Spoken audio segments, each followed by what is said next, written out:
দেশনেত্রী বেগম খালেদা জিয়ার বর্তমান শারীরিক অবস্থার আলোকে আমরা ইনশাআল্লাহ যদি সব কিছু ঠিক থাকে আমরা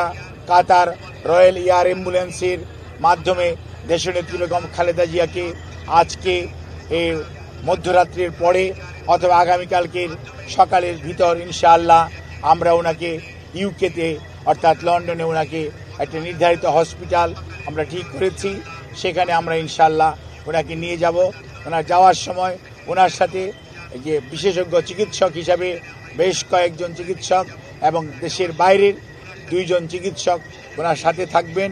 এবং এর সাথেও অ্যারোনটিক্যাল ফিজিশিয়ানস যারা আছেন তারাও ওনার মেডিকেল বোর্ডের সদস্য হিসাবে উনি যখন বিমানে থাকবেন যাতে ওনার যাত্রাপথ কোনো অবস্থাতেই কোনো ধরনের প্রতিকূলতার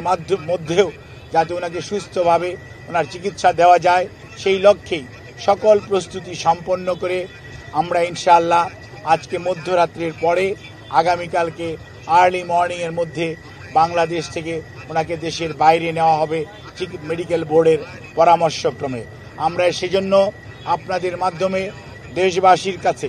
আমরা দোয়া চাই। দেশ এবং দেশের বাইরে থেকে হাজারো মানুষ, লক্ষ লক্ষ মানুষের যে আকুতি সেইটির প্রতি শ্রদ্ধা রেখে আমরা আবারও বলতে চাই আপনারা অনেক দোয়া করেছেন, সেজন্য আমরা কৃতজ্ঞ। আপনাদের এই দোয়াই ইনশাআল্লাহ দেশনেত্রী বেগম খালেদা জিয়াকে সুস্থ করে তুলবে এবং আপনাদেরকে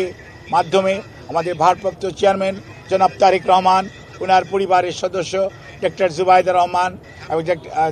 জায়মা রহমান, ওনার কন্যা, ওনার ছোট ছেলের মিসেস সৈয়দা শামিলা রহমান এবং তাদের 2 কন্যা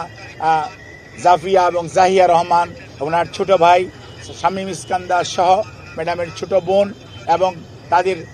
অগণিত আত্মীয় স্বজনের পক্ষ থেকে আমরা আপনাদের কাছে দোয়া চাই, কৃতজ্ঞতা জানাই, আপনাদের সবার সহযোগিতা চাই। সহযোগিতার জন্য ধন্যবাদ জানাই বাংলাদেশের বর্তমানের অন্তর্বর্তীকালীন সরকারের প্রধান উপদেষ্টা সহ উপদেষ্টা পরিষদের সদস্যগণ এবং বিভিন্ন বাংলাদেশ সেনাবাহিনী সহ বিভিন্ন পর্যায়ের আইন শৃঙ্খলা রক্ষাকারী বাহিনী এবং ফরেন মিনিস্ট্রি সহ বিভিন্ন মন্ত্রণালয় এবং বাংলাদেশস্থ Chinese embassy, Qatar embassy, Saudi embassy, UK embassy, Pakistan embassy, ভারতীয় এমবেসি আমাদেরকে যে ধরনের, ইভেন রাশিয়ান এমবেসি সহ সবাই যে ধরনের সহযোগিতা করছেন সেজন্য আমরা সবার কাছে কৃতজ্ঞ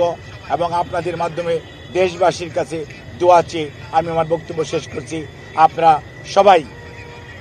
দেশনেত্রীর সুস্থতার জন্য দোয়া করবেন, এটি আমাদের ভারপ্রাপ্ত চেয়ারম্যানের আপনাদের মাধ্যমে সবার কাছে অনুরোধ। ধন্যবাদ সবাইকে।